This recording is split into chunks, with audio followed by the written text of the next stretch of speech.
നമഃ. ഏവർക്കും പ്രണാമം.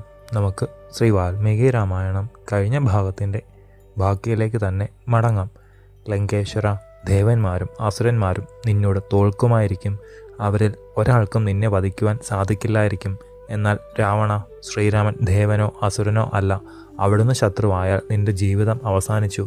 എത്രമാത്രം നീണ്ടതാണെങ്കിലും നിന്റെ ബാക്കി ജീവിതം അവിടുത്തെ കരുത്തിൽ തീരും. യൂപത്തിൽ കെട്ടിയ പശുവിനെ പോലെ നിന്റെ ആയുസ് കണക്കാക്കി കഴിഞ്ഞു.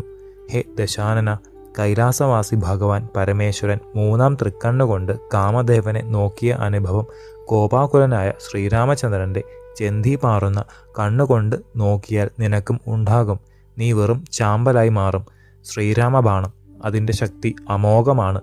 ആകാശമണ്ഡലത്തിൽ നിന്ന് ചന്ദ്രനെ ഭൂമിയിൽ പതിപ്പിക്കുവാൻ, മഹാസാഗരങ്ങളെ മണലാരണ്യങ്ങളാക്കുവാൻ അവയ്ക്ക് നിഷ്പ്രയാസം കഴിയും.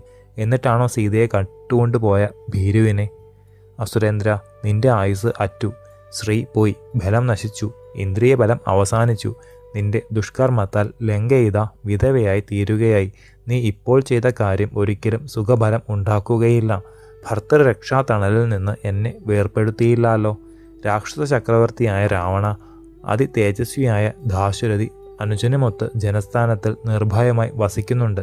നിന്റെ ബലവും ഗർവും മതവും വീര്യവും ഓരോരോ അവയവങ്ങളിൽ നിന്നും ശരവർഷത്താൽ അവർ തുടച്ചു നീക്കും.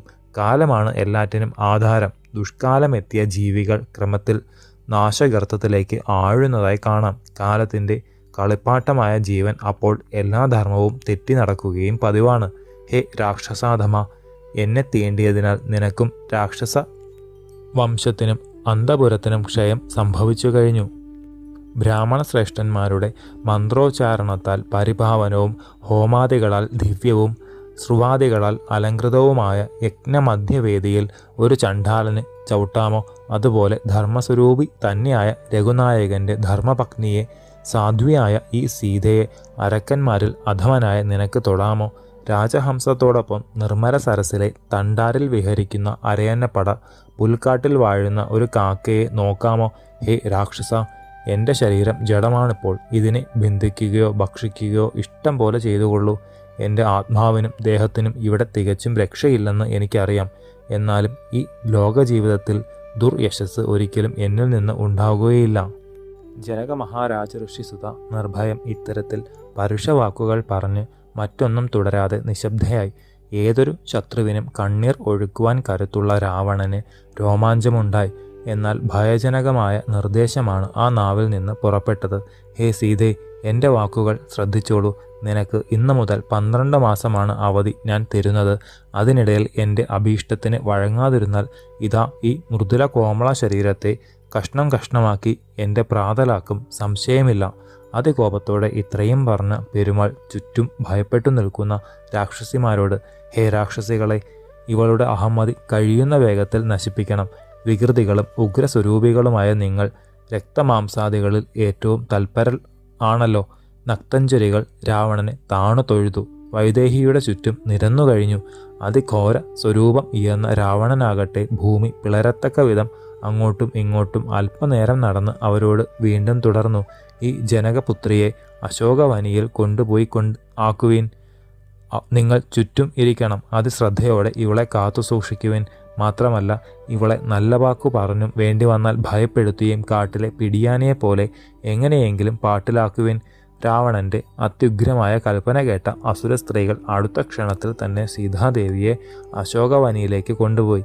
വിവിധങ്ങളായ കുസുമങ്ങളും കായ്കളും കൊണ്ട് സദാ പരിശോഭിതവും മതിച്ച പക്ഷികളുടെ കളകളങ്ങളാൽ മുഖരിതവുമായ ആ ഉദ്യാനത്തിൽ പെൺപുലിക്കൂട്ടത്തിൻ്റെ മധ്യത്തിൽപ്പെട്ട മാൻപേടയെപ്പോലെയായി ജാനകീദേവി. ഏറ്റവും ഭയവും ദുഃഖവും പൂണ്ട വൈദേഹി വലയിൽപ്പെട്ട മാൻ പോലെ വിഷമിച്ചു. വിരൂപാക്ഷികളായ ആ രാക്ഷസികളുടെ ഭയപ്പെടുത്തൽ കൊണ്ട് സുഖം എന്നത് സീതാദേവിയെ വിട്ടുപിരിഞ്ഞു. സഹോദരനുമൊന്നിച്ച് ജനസ്ഥാനത്തിൽ വാഴുന്ന ഭർത്താവിനെ അനുനിമിഷം സ്മരിച്ചുകൊണ്ട് മൈഥിലി ചേതനയില്ലാത്തതുപോലെ അശോക വനികാമധ്യത്തിൽ ഇരുന്നു. മായാമനോഹര പൊന്മാനായി മേഞ്ഞുകൊണ്ടിരുന്ന മാരീചനെ പിടിക്കുവാൻ വിഷമം തോന്നിയപ്പോൾ രഘുരാമൻ മാർഗമധ്യേ അവനെ നിഗ്രഹിച്ച് അതിവേഗത്തിൽ മടങ്ങി. ധർമ്മപത്നി സീതാദേവിയെ കാണുവാൻ ഉഴറിക്കൊണ്ടുവരുന്ന ശ്രീരാമചന്ദ്രൻ്റെ പിന്നിൽ നിന്ന് ഒരു കുറുക്കൻ ഭയജനകനാദത്തിൽ ഓരിയിട്ടു. കോൾമയിർ കൊള്ളിക്കുന്നതായിരുന്നു ആ ശബ്ദം. കുറുക്കൻ്റെ ദാരുണ സ്വരം ചില അശുഭങ്ങളെ സൂചിപ്പിക്കുന്നതായിട്ടാണ് ദേവന് തോന്നിയത്. മഹാപ്രഭു ചിന്തിച്ചു, കുറുക്കൻ്റെ ഈ ഓരയിടിയിലിൽ പല അശുഭങ്ങളുമാണ് എനിക്ക് തോന്നുന്നത്. ജനകരാജപുത്രി സ്വൈര്യമായി ഇരിക്കുകയല്ലേ? മാംസഭക്ഷകരായ രാക്ഷസന്മാർ ദേവിയെ നിഗ്രഹിച്ചിരിക്കുമോ? ആ മോഹന ശരീരത്തെ സസുഖം ആശിച്ചിരിക്കുമോ? പൊന്മാൻ വേഷം ഇയെന്ന മാരീചൻ എൻ്റെ ശബ്ദം അനുകരിച്ചാണ് ലക്ഷ്മണനെ വിളിച്ചു കരഞ്ഞത്. അനുജൻ അത് കേട്ടാൽ ഒട്ടും പരിഭ്രമിക്കില്ല.